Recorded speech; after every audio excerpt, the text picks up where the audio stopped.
Welcome to Improve Your English Writing, video number 67, which is part 2 in a two-part series on quotations. And in this video, I'm going to cover when to use run-in or block formatted quotation, syntactical fit with the running text of a quotation. This usually applies to a run-in quotation or run-in formatted quotation. I'm going to cover run-in format, also going to cover block format. And I'm pretty sure that's it for this video, yes. And if you'd like to get notifications for this series, please click subscribe. If you like the video or think others will find it useful, please click like. And check out links to videos and books in the description, like a link to the companion volume here. So, when should you use a run-in or block format? Well, format a short quotation as a running quotation. That means within the running text. So within the body of your paper, you just put it in the paragraph. So you do that with short quotations. Wow, can't get that out. Format a long quotation as a block quotation. So in a block quotation, it is separated and indented. If you're not too sure how this looks, we're going to cover this, and I have examples. Unfortunately, the difference between what is short and long is arbitrary. So let's get to the references. So I'm going to cover different references, and it's going to say use run-in and use block formatted. So here's what the references say. First one is the Chicago Manual of Style.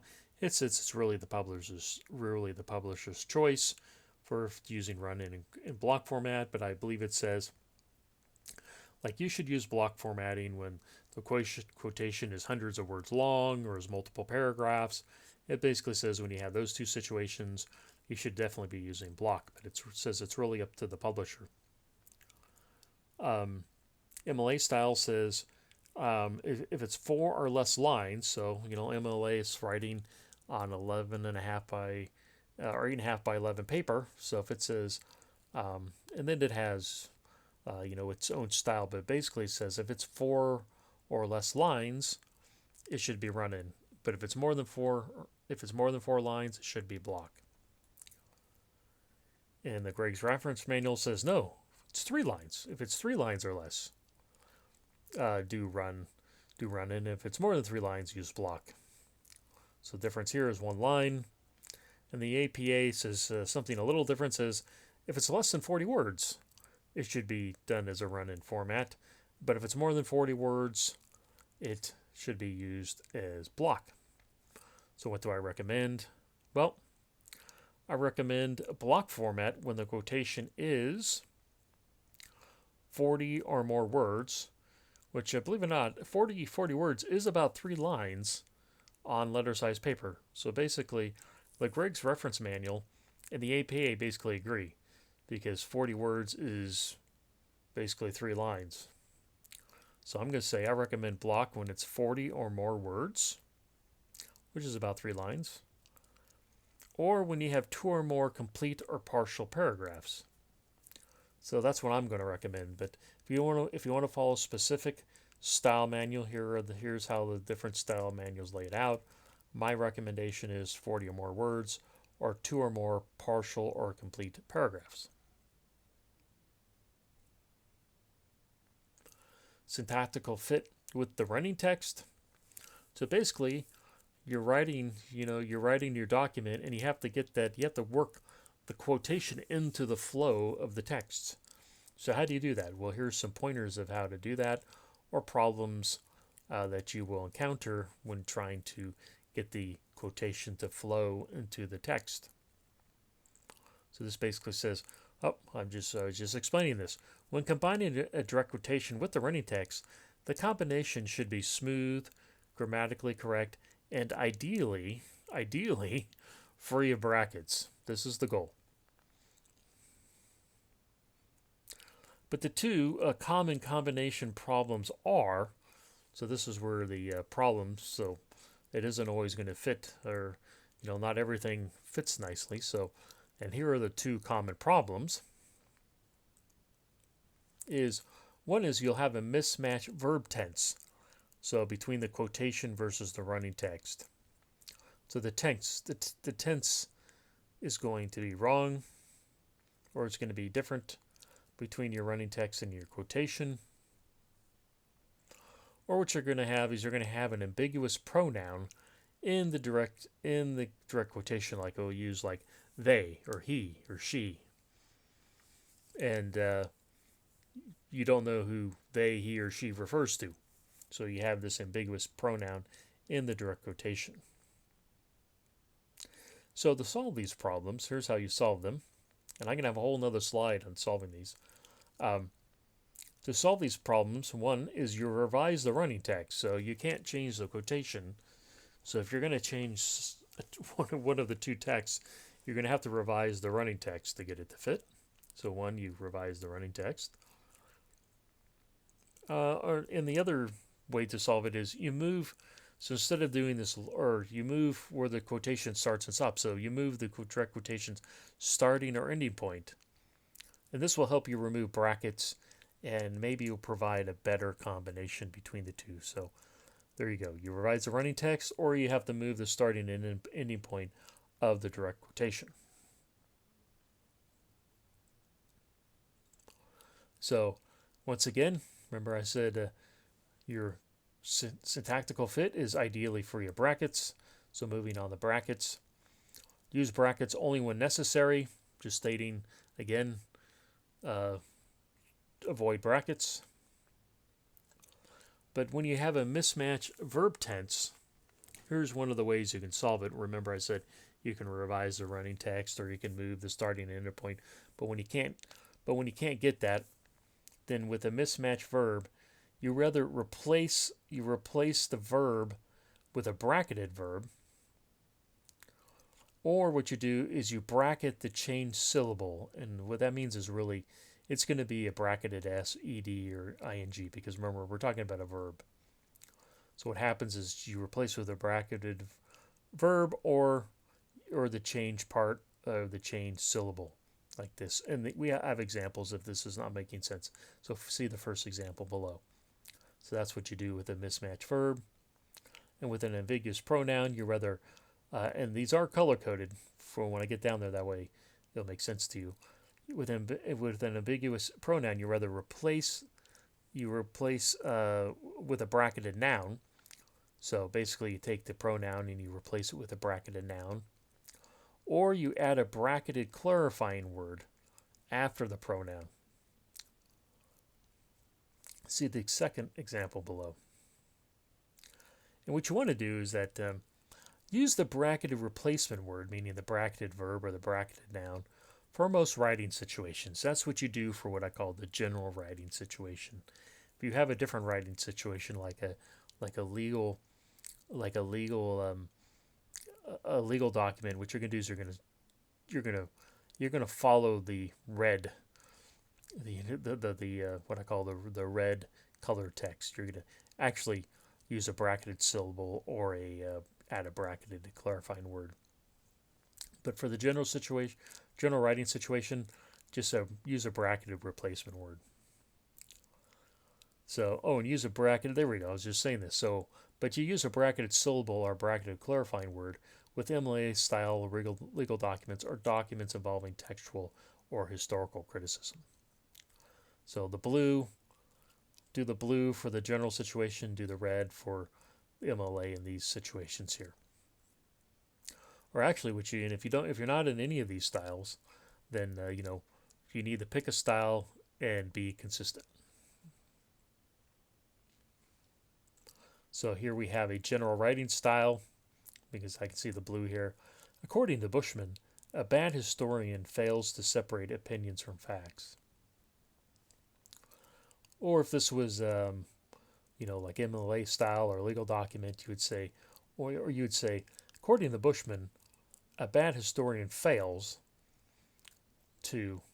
So what this really says is that, because the problem with actually the bracketed verb is you're not too sure if someone completely changed the verb or if they just changed the tense. So when you're doing a legal document, you want to just show that the verb there was actually fail, and all that you did was change the syllable. to have it fit the fit the syntax. But this looks I think most people are maybe not used to reading this.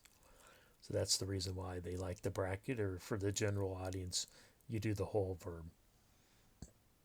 So there you go. So this is the first example below. If you're not too sure, look at this right here. These are two ways to write the same thing. The blue is for the general audience.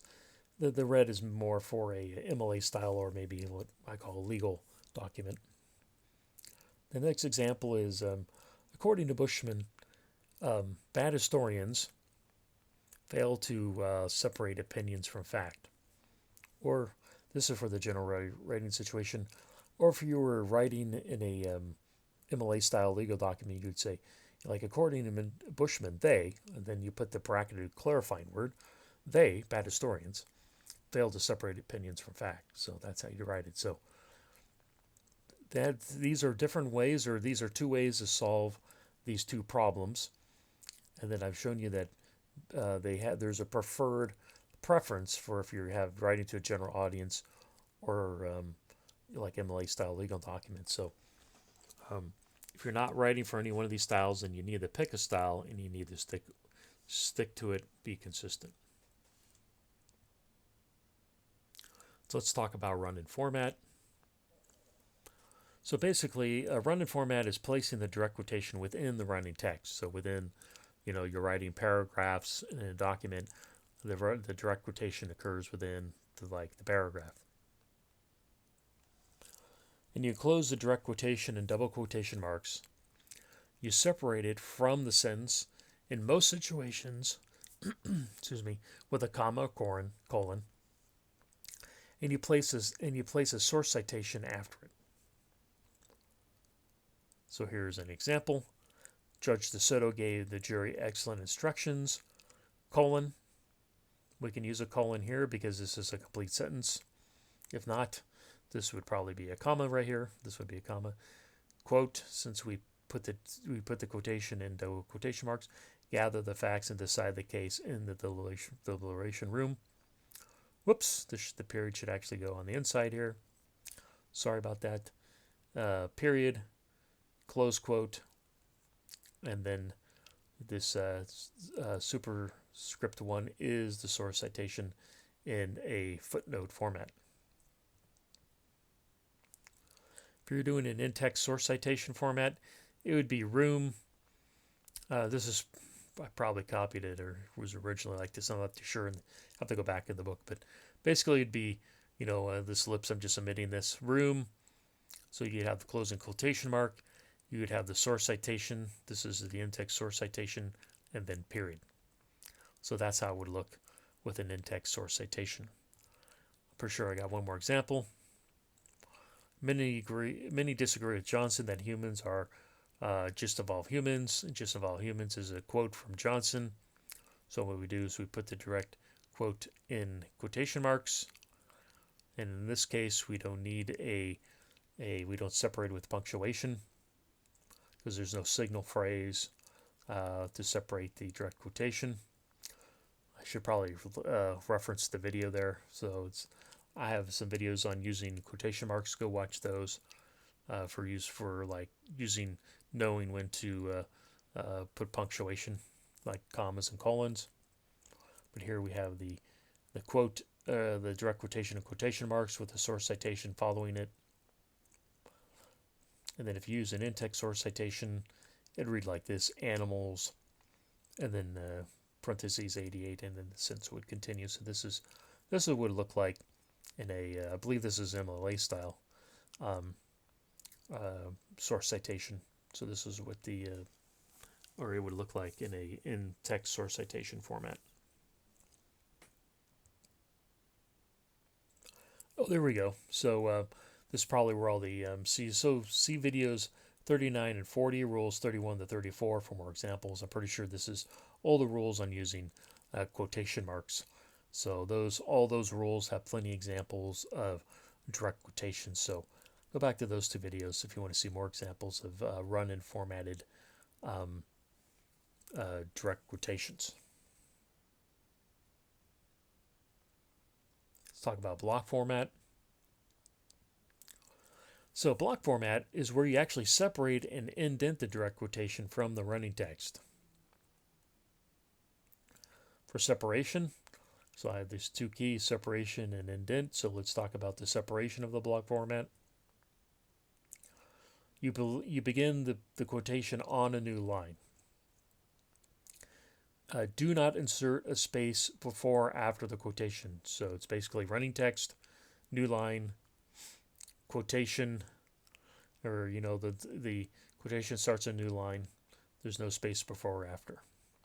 However, the Greg's Reference Manual style does insert a space before and after the quotation. So all the other style manuals do not, but the Greg's Reference Manual does. And after the quotation, you indent the running text when a new paragraph begins. But if the paragraph continues, you just start at the left margin. So after the quotation, you indent the running text when a new paragraph follows, or you start at the left margin when the paragraph continues. In indentation, you indent the entire quotation a half inch from the left margin. And the Greg's Reference Manual also indents the quotation a half inch from the right margin. But the other style manuals do not. They just indent from the left margin. Continuing with formatting, no quotation marks. So you do not enclose the direct quotation in double quotation marks. That's a common mistake. People will actually do a block format and they put quotes around the direct quotation. You don't need quotation marks for a block formatted quotation. Paragraphing. The paragraph breaks follow the original quotation. So don't invent new paragraphs for the direct quotation. You follow the original quotation. So if it's partial paragraphs, you just do the partial paragraphs. And separate subsequent paragraphs with a space or indent the first line. So if you have multiple paragraphs, you either put a space between them or there's no space and the next paragraph is indented, the first line. For poetry overrun, what you do is because if you're doing a direct quotation and you're quoting poetry, sometimes you can't fit all on the same line, so you have what's called the overrun of the poetry line. How do you do that? Well, you place that on a new line and you indent the width of a capital M. And capital M is usually, in most fonts, that's 3 spaces. So if you're wondering what that is, so some people just like to hear what is in spaces. Well, most fonts is 3. It could be 4. It could be 2. But most fonts I've tried, it's 3. So if you're wondering, you just you put it on the new line, you indent capital M, which is basically 3 spaces, or usually 3 spaces. So when you set off a block formatted, so just coming back to some general comments, and this is setting off the quotation. You set off a block formatted quotation from the running text with punctuation based on the introductory element. So you use a colon or period when the introductory element is an independent clause. Use a comma with a signal phrase. So that's Rule 32. Go watch that video if you're not too sure what the signal phrase is. Or with syntax requiring a comma. So basically, if you watched all the videos on commas and you learned what situations require a comma, that's what I'm referring to. So it's rather a signal phrase or all the other rules requiring a comma. If you found one of those rules apply, then you would set it off with a comma. But you use no punctuation when the direct quotation grammatically continues the introductory element and syntax does not require punctuation, which is usually a comma. So basically, colon or period with an independent clause, comma with a signal phrase or with some other rule that requires a comma, and no punctuation when it grammatically continues the quote grammatically continues the introductory element, and you don't need a punctuation mark based upon the syntax. So now let's finally look at some examples of block formatted quotation. I think it's in different chunks, so I'll just lay out the whole thing there. This is example 1. An independent clause introduces this block formatted quotation. So this is just like the introduction, so period. And now we have the block. So this right here from the word indent all the way down to this subsequent, this is the quotation. So the indent clause introduces this block quotation, therefore we would use a period or a colon. Indent the quotation and do not insert a space between the introduction and the block formatted quotation. Notice there's no space here. Do not enclose the direct quotation in quotation marks. Notice there's no quotation marks. Paragraph breaks follow the original quotation. Separate subsequent paragraphs with a space or indent the first line. And then we have the source citation footnote. And at the bottom, or this could be an endnote. So this would be, reference number 1. So here we have the subsequent paragraph.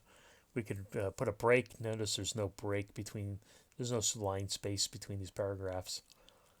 If we did, it would start, this word paragraph would line up with the word subsequent. But since we don't have a space between the paragraphs, then we indent the first line.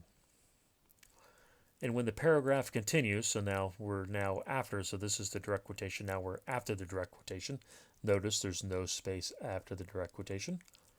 When the paragraph continues, which is this example, do not insert a space after the direct quotation and it start at the left margin. So basically this is saying the running text is just continuing from here. So this is like one big sentence or paragraph, or it's one big paragraph. The paragraph continues.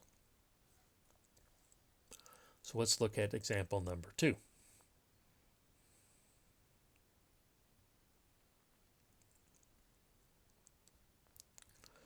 So here's example number 2. So once again here, this from indent down, so these 3 lines here, this is actually the direct quotation.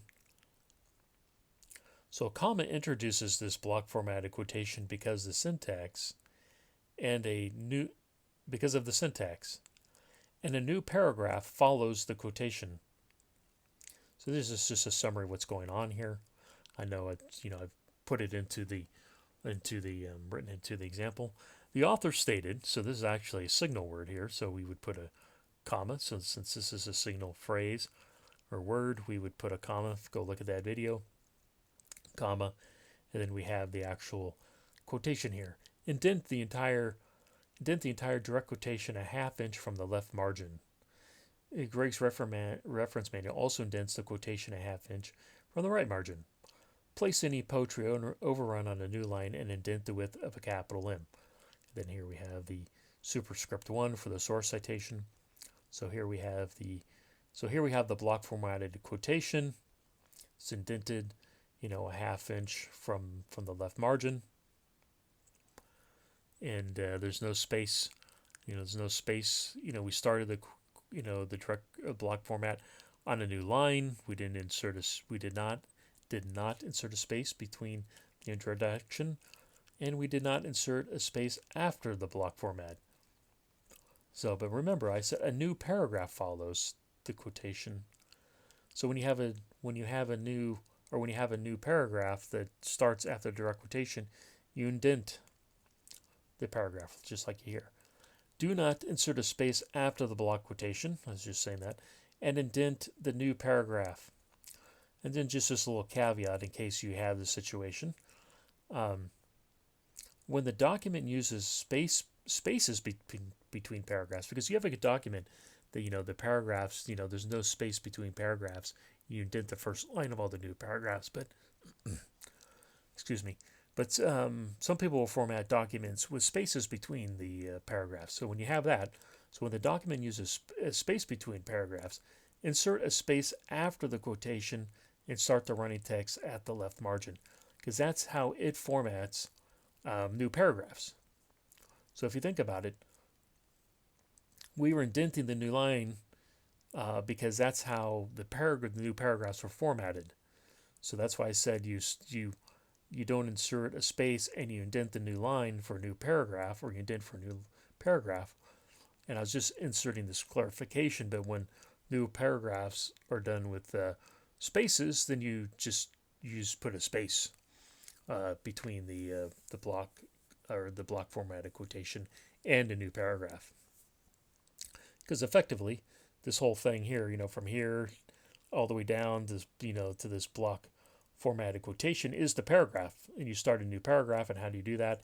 Just like any other paragraph in the document, when you're putting, if you were to put spaces between them, you put a space. So that's it for this video. If you'd like to get notifications for this series, please click subscribe. If you like the video, hit like. Check out links to books and videos in the description.